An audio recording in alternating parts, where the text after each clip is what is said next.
Hey, all, let's talk some food. One of the really neat things about coming downstairs and, my daughter saying, hey, let's make some breakfast together is the amount of food that we had available to make breakfast that showed signs of coming fresh from the land. So, in my case, I grew most of this on the farm, but these signs can still be signs of freshness. If you have a CSA that you get, or if you are buying in bulk from farmers. And so those signs include, sometimes a little bit of a sprouting onion that it's coming up because you've been home cellaring it, or on the carrot, or a little bit of dirt. These are signs, this split carrot, these are signs that these are fresh from the land, fresh vegetables that have been stored from local harvests. Not perfect, super delicious, right? So, but it's also just, a question of food security. Like, to see all of this that was in our cellar, we pulled it out of the cellar yesterday: carrots, fingerling potatoes, red potatoes, beets, red onions, yellow onions, heirloom purple garlic, butternut squash, pumpkins, so much variety. What does that say for home food security? And especially when we consider that root celery and cold storage is really not that tricky to do at any scale. We just have to hit those ideal conditions of temperature, humidity, and darkness, as well as having it so that it doesn't fluctuate, as much in those conditions over the course of the winter. And all of these foods grow well in our climate, and in any climate around the world, there are foods that grow well and store well. So that's a question, in this talking food, right? If we're going to talk about food, let's talk about food security. And if we're talking about food security, let's talk about food storage. But then also the different types of storage. So here, these were stored in dry conditions, in, a kind of cool pantry type scenario. These are all for dry storage. These were stored in cold and humid conditions in an actual traditional root cellar in ground, but you can build conditions like this into your basement. But then also we have other things here that were dried. This is rosemary from the gardens. These are dried heirloom peppers, hot peppers. These are actually from a few years ago. So you need not grow everything in the same year, which is a really cool concept to understand, is that, we try to grow gardens where we grow everything we ever want to eat. But actually with food stores, what's amazing is that you can grow an abundance of something, and that facilitates your garden management in that year by simplifying the number of crops and the number of management styles that are needed, because of course a pepper is grown in a different method than a leek. So I don't grow hot peppers every year. I grow them maybe every 3 years, and then I dry a bunch because it's a great way of drying it. We have some lavender here. We have coriander seeds, which is actually a secondary product after having had fresh cilantro leaves over the course of the summer. So we got to eat cilantro, which was great in salsa, and now we have coriander, which I just love in roasted vegetable mixes and other sorts of stir fries and things like that. So that's neat to think about too. We have some tomato leather here. We have sage. This is a favorite hot pepper that is really, really quite beautiful and nice orange color here. And these are dried leeks as a bit of a seasoning. So those are different ways to do it, but there's also frozen food. So, after we can think about, mixing these frozen red raspberries or strawberries we've also have in the freezer. These are frozen blackberries. So that's another way to preserve.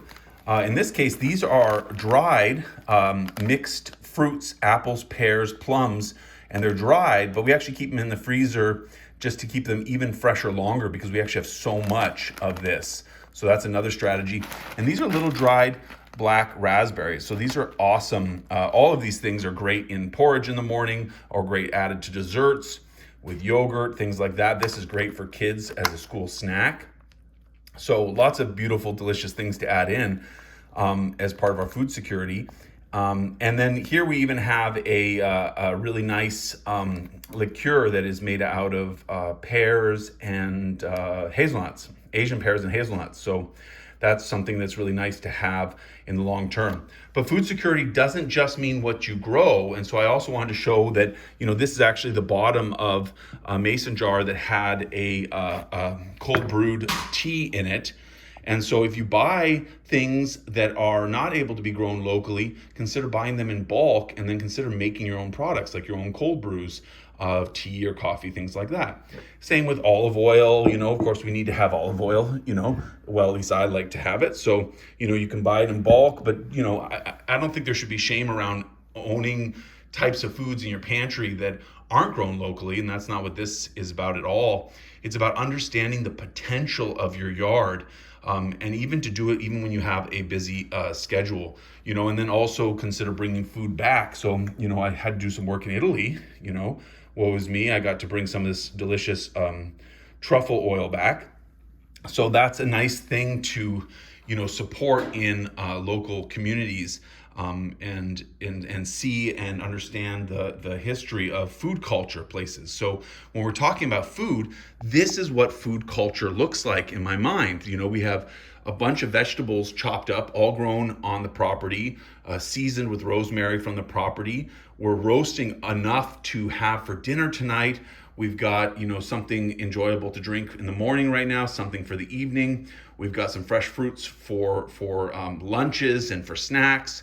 We've got lots of herbs to enjoy. We have a large cutting board surface because people who are invested in food security and want to talk about food should also talk about having good equipment, big cutting boards, a good knife, peelers, like containers to store food in. This is food security, right? Lots of methods for preparing yourself. Prepare yourself for success. Compost is part of food security. You want to have piles of this. If you're generating, piles of organic material like this every day, that's a good sign of food security and, interacting with your abundance. So, and then these scraps can be turned into all sorts of things, including food for animals. So, this is what food security looks like, and I think that is the sort of overall theme here is thinking about what does food security look like. And so we can take time to look around and ask ourselves, do we have the signs of food security, or are we showing more of the symptoms of being insecure, not having an abundance that is stored within the home, but actually being dependent on having to go out? So signs of food security include the right tools, the right containers, the right storage systems from freezers and pantries and root cellars, and the abundance of compost and the abundance of vegetables. And again, thinking this is something that's possible in any home, anywhere, even if you don't have a garden. Because if you set yourself up with some cold storage in the home, it could be as simple as buying a second fridge that is a humid fridge, and going to a farmer's market in season and saying, I want 50 pounds of really good quality carrots that will store well, and putting them in that fridge. That is an amazing start. And then, the next level is thinking about putting a little root cellar into the side of a hill or building a mound, and you can build these as simply as possible.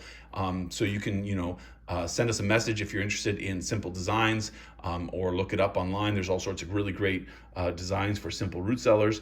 But again, it's remembering that this is what food security looks like, and it's something that's possible by anyone, anywhere. So send us a message. Let us know what food security looks like in your home. We want to hear your stories. So that's some food for thought.